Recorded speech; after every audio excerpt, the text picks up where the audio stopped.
Oi nō rei tiwi kei te whakahoki o te pākinga ki waho tatātu o kaikohe ki ngā hapū o Ngāti Tautahi me Ngāti Ue One o te iwi o Ngāpuhi. Nō ngā rā tata nei whakanui ai te whakahokitanga o tēnei pā, i reira a Ethan Oneroa e mātakitaki ana. Ko ngā uri o Ngāti Tautahi o Ngāti Ue One e huro nei i te hokinga mai o te whenua.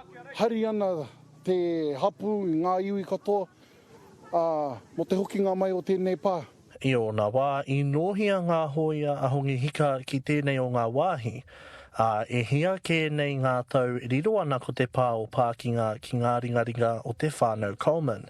Nā te ngahoro mai o ngā puke, ka aro nui te whānau kia whakahokia te whenua ki te hapu. Giving the land back is about respecting the significance of the history of the pā, and it's about the people and uniting everyone.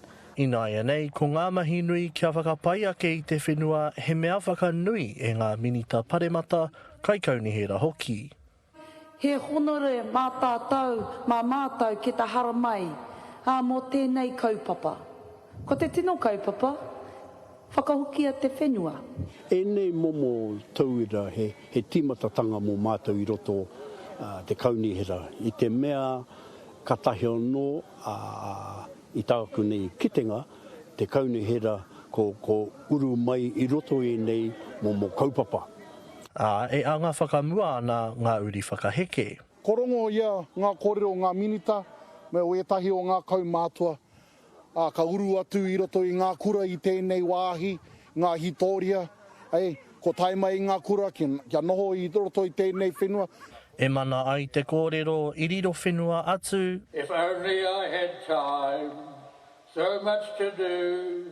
I tēnei rā e hoki whenua mai ana te pā o te Pākinga. Ethan Oneroa, Te Karere.